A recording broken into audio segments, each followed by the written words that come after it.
All right, Abe, I think we are ready to get going. I appreciate you being with me once Oh, again and today. Are you hearing me okay? I hear you now. Yeah.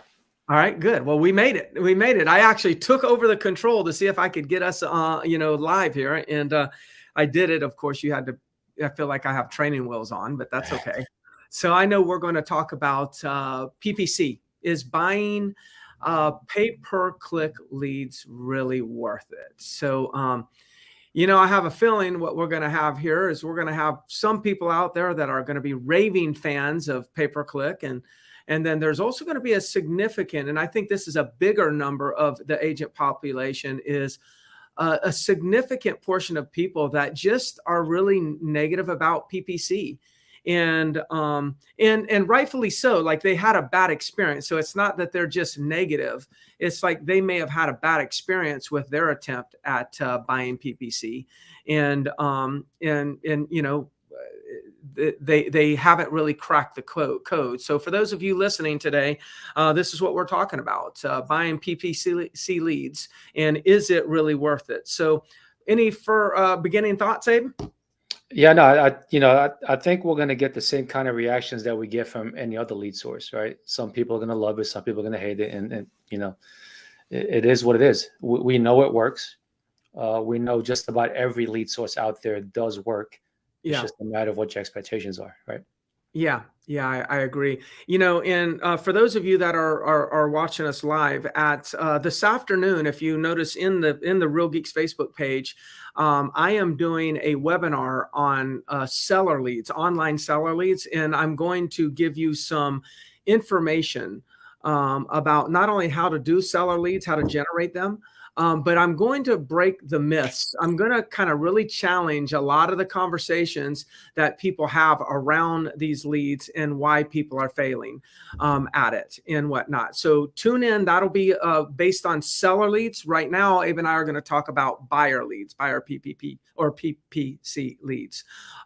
Is that today, Greg? I was thinking for some reason it was Thursday. You're right. It's Thursday. Okay. Sorry, everybody. Thursday at 2:00 Eastern is when that is. So there'll be another announcement. Please register for the webinar. But I am going to break it down not only on the myths versus the truths and give you some real analytics as to what's going on, but I'm going to then give you the how. Here's how you do it within the Real Geeks ecosystem if you want to create quality seller leads out of your Real Geeks tool. But again, we'll stay on buyer PPC, for today's conversation. And I think we focus on first, Abe, is why are people failing? What are they doing that's causing failure? I mean, we don't know everybody and what everybody does, but I think we do have a good sampling of people, and we can kind of give some good insight. Any thoughts on maybe some of the things that people are doing and what's causing the failure? Yeah, I think there's multiple reasons. The first thing that comes to my mind, Greg, as always with anything, is expectations. Yeah. Like, so what would you define as success? What would you define as failure? Like, what are your expectations when you spend some money? Let's just say you spend $1,000, you have $1,000 budget a month on PPC. Like, what are you expecting to get out of it? Mm-hmm. Like, are you expecting every single lead that comes in to be a home run? Yeah. No, because then that's not even realistic. That's not possible, right? So what are your expectations going into it? I think it's important to really have a clear understanding what the numbers are, how they convert, and what it means at the end of the day in conversion and ROI on the investment. Yeah. And it's really interesting that you bring that up, the expectations, because I think you and I have talked about this, from a marketing standpoint. If you're selling leads, let's say if you're a Zillow, a realtor.com, Ojo, whatever company you would be, any PPC company, we always talk about, or they always talk about, they're selling you leads, right? And it made sense to call it a lead in the sense of, like, if they would have said, advertised, hey, we can sell you a name and a telephone number, we wouldn't have bought it. So what these companies did is they called these names and telephone numbers and email addresses, they called them leads. And so then we had this expectation, okay, it's a lead, they're ready to go, I'll buy it. But I think that was a marketing play. Again, I'm just kind of, of thinking through, like, how did we even get here with the term leads? Because the reality is you're getting delivered a name, in most cases, a telephone number and an email address. to me, the only person that should be able to call it a lead is going to be the real estate agent that's had a conversation with them. And then after having the conversation, they can determine if it's a lead or not. So if your expectation is every one of these are somebody that's getting ready to move forward, probably going to be disappointed. But if your expectation is, hey, here's an opportunity, here's somebody that's showing some signs, let me check to see if they're actually a lead that's going to convert anytime soon, then you'll probably not be as disappointed if your expectations are that. So I actually think it's the lead companies that set the wrong expectation. But if I was a lead company, I would have called it a lead because it's much more saleable. You can buy names and telephone numbers for 20 cents a pop. You don't need to be paying referral fees and high dollars on names and whatnot. But that's really all this is. It's names. And Yeah. Go ahead.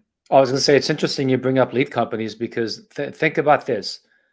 Those guys spend a lot of money, and a big chunk of their lead flow, at least top of the funnel, is PPC.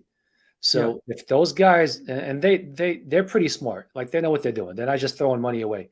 If they're willing to spend money on PPC to generate quote unquote leads and then sell them to agents at a 30% referral fee, like why would we not think it'd be smart for us to go directly and get the leads for 100% referral fee or to get the full 100%, right? If those guys have done the numbers and they think it still makes sense for them financially to be able to do that, like why would we think that we can't? Yeah. So, when we're buying our PPCs, and we'll talk a little bit more about the how, okay, and some of the challenges that agents that we see challenges have, but it's a great concept. So what you're saying, Abe, is like, why don't we just go buy direct and cut out the middleman, right? And I'm not a hard on Zillow or Realtor.com or any of these referral companies. Abe and I use these referral companies, so we're not negative on referral companies, but conceptually, what Abe is saying is like, hey, if they're willing to invest their money in it and they can actually turn around, invest their money and then resell it at a higher price and make a profit, then imagine what we could do with the same leads where we cut them out. We cut their profits out and we actually go direct. So that's very, very interesting and I'm referring to cutting out, not a PPC manager. I'm referring to paying a 30% referral fee, 35% referral fee, 25% referral fee, because those are high prices to be paying for online leads. But, going back to why people are failing, I think before I get into that, not everybody's failing. And there are people out there that have budgets anywhere from $10,000 to $30,000 and more a month. So we know people spending that much money would be bankrupt if they weren't making an ROI. So it's not a matter of do our PPC leads worth it? It's really a question of what is the best practice in order to make it worth it? And I think that's the challenge. Is the myth is that a lot of real estate agents think they're not worth it. No, it seems to be worth it because there's plenty of people that are proven to make a lot of money off of it. But maybe there's something about the way that they're working it that's making it worth it compared to the way somebody else is working it that feels that it's not worth it. So that's the key. To answer this question, the key becomes what needs to be done to make it worth it. That's where, and I'm hearing returns all across the board of minimum 25% return, as well as as much as 100+% return on a monthly basis is what I'm hearing is out there. And now most of us would say, if you could buy a piece of real estate today and make an 8% annualized return, you would buy that piece of real estate, assuming you could afford it. You'd buy it all day long, or 10% rate of return, or 7%. I don't know what your preferred rate is, but let's just say 8%. Most people would buy that investment all day long. But the PPC is making 25% or 100+, and we're not willing to buy it. And I just say, I've owned a lot of real estate. I've never owned a piece of real estate that's actually provided a better ROI than online leads. Never have I ever bought a piece of real estate that provided a better ROI. So in my mind, I need to learn how to master these PPC leads so I can start earning those types of returns. If you're not getting a good return, consider you just got to change up your process. And I think expectations of where it starts.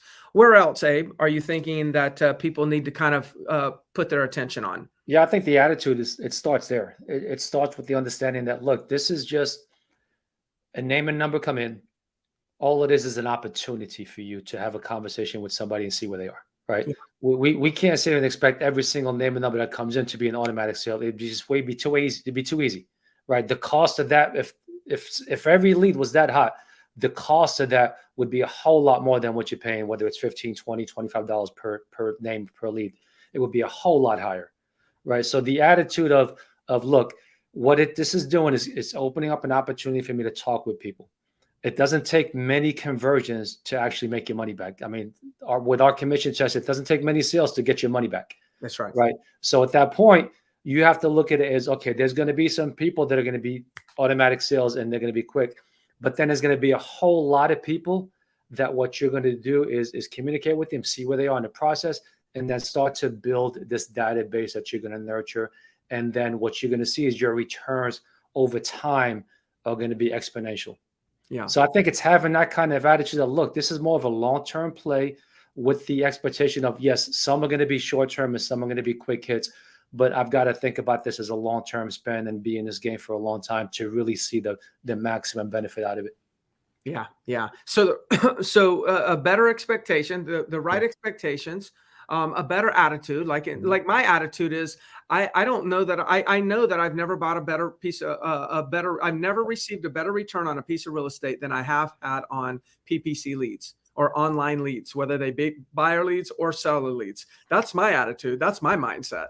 So if I'm not getting something that I know can be getting, then I change what I'm doing. I got to change my activities. And that comes down to the approach. You know, a lot of agents are still taking the wrong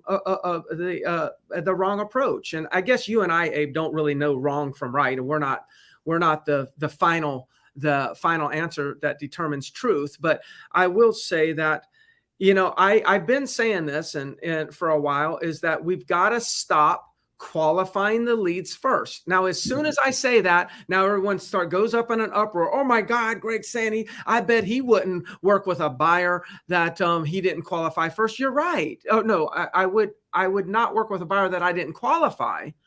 But I would not qualify a buyer first. The first thing that I'll do is give the buyer lead what they want. The buyer lead doesn't need to know what sold in the neighborhood, what the property's worth. They can look online and get some general idea. They can form an opinion on value online. I know we're better at giving them value, but they don't know that. They can formulate an opinion on value online themselves. They can see the interior of the house themselves. They can see the walkability score themselves. They know what schools it's in. It's right there on everybody's websites.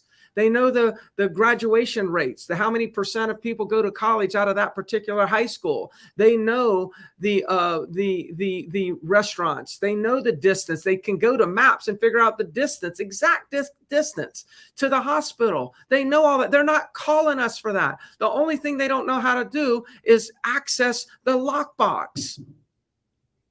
So they're doing all this research that we used to have to do. Thank God I don't have to do all that work on the front end on every property now. They do it themselves. And they call in to get access to the lockbox. And then what we're doing is we get the call and then we start talking to them and qualifying them and asking them all these questions, when the first thing you should say is, hey, Greg, it's Greg Harrelson here. And I really appreciate you, reaching out and inquiring about that property. I'm just kind of curious. Are you interested in taking a look at that this afternoon or maybe sometime tomorrow? That's it. That's the first script. That's the first thing you ask in the script, period. Set the appointment in the first sentence, or at least attempt to set the appointment in the first sentence. If you don't like my approach, put your dislikes aside for a minute and test it and see what happens to the amount of appointments you set. But Greg, what if they're not qualified? Set the appointment first. Now that you've confirmed, okay, why don't we do this? Let's meet tomorrow at 2:00. Yes, 2 would work. Okay, I'll confirm with the seller that we can gain access at 2 o'clock, and I'll give you a call back, text you, just let you know that it's confirmed. But in the meantime, tell me a little bit more. And now I start having those old traditional conversations. This was a 3-bedroom. Is 3-bedroom the size you need, or will 4 be okay? And then ask them, have you already talked to a bank? That's fine. They'll more likely to give you that information freely after you've already confirmed an appointment with them, penciled in an appointment with them at 2 o'clock tomorrow. This is the approach that works on these leads. This is the approach that for some reason it's hard to get agents to buy into this approach, Abe. It really is. I don't know what the hang-up is, but this changes everything right here. It's a big deal. It's a big deal. Once you get past your expectations and your attitude, this is probably the most important thing. And Zillow's done extensive research on this. Yes. Like they don't need us. Like you said, Greg, they've got access to all the information. As of this point, they still don't have access to a lockbox. Maybe one day it becomes easier for people to go look at stuff. I don't know. But as of right now, they still need us to be able to get into the properties. So we do not need to add more hurdles for them. We need to make it easier. And like you said, we're not anti pre-qualifying. I mean, you and I pre-qualified with the best of them. As a matter of fact, on our Real Estate Sales Solutions Facebook group, my post this morning was about pre-qualification and the importance of it. Right. But when it comes to the buyer side, what you want to do is go ahead and set that appointment. Let them know, like, look, I'm here. You want to look at property? You've been looking at property. You want to get in? I'm here to help you. And then once you've got that connection, you've got them. They're your client. And then at that point, you can see what else they want to look at, set that appointment. And then after that, you could pre-qualify. Look, the average right now conversion within the industry is less than 1%. This approach, this little change right here, if you actually went from, instead of pre-qualifying first and giving them a bunch of hurdles or hoops to jump through, if you set the appointment first, I guarantee you're going to double or triple the number of appointments you set and keep. There's just this one little fix right here. Yep. Just one thing. And that's all it doesn't take much. Yeah. If you double and triple your appointments, I don't care how your skills are, you're going to see conversion at the bottom, at the bottom of the funnel automatically. You double your appointments, your ROI is now you're saying, wow, this is worth it. You'll say, I've never made a better investment and gotten a better return than off of PPC. But we have to do things a little bit different than we may have been taught previously. The whole industry is a little bit different now. People have more access to information. The internet has empowered them with information. Again, it might be misinformation. It may be confusing information, but the consumer feels empowered with the information they have access to. But by the way, this is called the ALM method, right? And you've gone extensively into this in our Real Geeks Mastery coaching. So you've done, I mean, this is something you're pushing really hard. And agents are seeing a difference. They're seeing conversions go up with PPC and every other lead that comes in on the buyer side. Yeah, and ALM stands for set the appointment. And then the L is for listings. Talk to them about additional listings that they may be looking at or you want to introduce to them. And then the M is for motivation, and that's where you get into the qualifying. But if you give them the appointment, the access, then give them more information about listings. By that time, they're going to reciprocate by answering your questions. That's what's going to happen. It's a give, ask kind of formula where we've been ask, then give. We've been making them jump through hoops before we give them an appointment. We give them an appointment first, give them more information second, and then ask for some information. They will cough it up faster than you've ever experienced before. The other thing I want to mention, Abe, is, and you mentioned Real Geeks Mastery. So if you see there, realgeeksmastery.com, you may want to just go to that website and check out our coaching program around Real Geeks. It's just Real Geeks. And what we do is deeper dives on these conversations. So I might be giving you some tips and whatnot, but this is a short period of time to where we can't dive, but so deep, in each one of these calls. In our coaching program, we dive a lot deeper and coach agents really how to get those returns off of their websites. But I wanted to mention, Abe, that yes, asking for that appointment is a big game changer. The other thing is, let's not slack off on speed to lead. Okay, because it's more important now. Because if somebody clicks on my website And hypothetically, I got the lead, and I'm good at speed to lead. I call them within like a minute, 2 minutes of them hitting my CRM, and I set the appointment. Once I set the appointment, there's no need for them to return a phone call of another agent. So I think about it like this. If you focus on speed to lead, calling them fast, asking for the appointment first, you'll take them off the market. Greg, what do you mean take them off the market? What do you mean? They're a buyer. You take them off the market. A buyer lead is on the market for a lot of agents to go out and try to convert. But if you're the first one that sets that appointment, then other agents who they've signed up on their websites, when they're calling, leaving message and sending text, they're ghosting them. There's no need. They were only calling an agent to get access. You gave them access. There's no need to get access from multiple agents and answer questions from multiple agents. There's no need. So speed to lead is so critical. And if you combine speed to lead with speed to offering them access, speed to offering them access, that's the combination right there that changes the game. Absolutely. And we're always coaching you and I, don't prejudge leads. Don't make up stories about them. But I'm actually going to change it today. I'm going to say prejudge them. One thing I want you to make up, the story I want you to make up in your mind, I want you to prejudge them on, is that they're impatient. The quicker you get to them, the more likely. Studies show if you reach them in the first 5 minutes, 75% chance that they're going to be your lead, your client. Right. So if you're going to make up a story about them, don't make up a story like they're not interested or they're not serious or it's a bad lead. Make up the story that they're impatient. I better get to them real quick. Otherwise, they're going to click on another website and go somewhere else. So speed to lead is more important now than ever because people's attention span is shorter. Their access to information is so much greater. They're just so impatient right now. They want the information quickly. So get to them as quickly as possible. That'll also help you convert more of these PPC leads. Yeah. 100%. There's a few myths I just wanted to bring up, and I'm really going to talk about this on the webinar on Thursday. I've been saying on some coaching calls that a lot of agents live in the myths and I live in the truth. And the myth is this: like the myth is that these leads don't really convert that well. Here's the truth: they convert around 10%. That's the truth. If the agents that are calling them fast, they're converting more than the others. But some of the challenges are, and reason why people think that these leads don't convert is because we don't call them fast enough, so we can never get them on the phone. That leads to poor conversion. We use autoresponders. The autoresponder is not set up to set an appointment and give them access, so we lose opportunities there. We don't follow up enough, so we're not calling them 6, 7, 8 times in the same 24-hour period of time, and we're buying into their smoke screens. Those are things that is contributing to poor conversion numbers.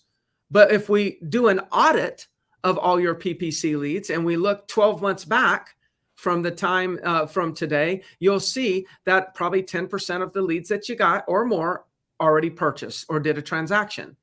That's the truth. But the myth is they don't convert that well, or it's a waste of money. That's a myth. There's people over here making 100% annualized return off of this stuff. If tons of people are making a good return and a lot of people are not making a return, then they're the same lead. So you have to consider it's the process, not the source of the lead. It's the process. So to me, the truth is we got to change our process. The myth is it's a waste of money. No, it's only a waste of money if we keep doing the thing that's not working. We got to change our activities. And it's a myth. Well, people put a bunch of bogus information in there. Yeah, I guess maybe that's partly true. Yes, you'll get a Mickey Mouse, but guess what? The truth is some people don't put bogus information. Some people do, and some people don't. But all that's factored into the conversion ratio. And the conversion ratio and the ROI is extremely healthy if worked properly. So if you want to learn more about how to work these things, please engage with Real Geeks Mastery, rgmastery.com coaching. I'd love to help you. Any final thoughts, Abe? No, that about does it, Greg. Okay. Well, everybody, please don't forget the webinar. Sign up for the webinar for Thursday, 2 p.m. Eastern time. It's going to be on seller leads. It's going to be a lot longer than this weekly call. I'm going to do a real deep dive in a lot of the hows and show you how we're generating almost 200 seller leads a month. And I'll give you real numbers from my analytics. We audited. In preparation for the webinar, I did an audit of a big sampling of our seller leads. So I've got some really good numbers. I'm just going to give you one little hint. Abe, check this out. Out of all the leads that we got, 10% of them listed in 12 months, within 12 months. But the average time it took to convert was only 2.5 months. And 50% of those that converted were actually potential partial leads that never gave us all their information. We looked it up. Wow. So what I was wondering, Abe, is partial leads lesser quality? The answer is no. Did all that research. And then we did some additional research and we looked at how many times were these people viewing and clicking through our Real Geeks website. So we even had evidence that they were actively, some of them were like clicking things, like searching and looking at market activity reports like 80 times. And we didn't respond to that clue. And then we found out that 2.5 months later, they listed. So I'm going to really do a deep dive on that information. I did a lot of research. Of course, Abe, Lindsay and I did a lot. I actually, believe it or not, Abe, Lindsay sat beside me and I manually spent a few hours doing my own typing in Real Geeks and doing my own. I wanted to see it for my very eyes. I didn't want to trust anybody. And I got really good, some real good data that was shocking. But it makes sense, Greg, the road less traveled. So if they're giving you bogus information, they give the other two agents that they go to their websites to give them bogus information, and the other two people give up on calling them, your competition's gone. It's just you and that lead. So take that extra minute, look them up and call them. That's right. That's right. Okay, Abe, thank you so much, everybody. Please, if you have any questions or comments, please put them in the comment section here on the Facebook page. We'd love to check back in and answer some of those. All right, Abe, thank you so much. Thank you all for watching. That's great.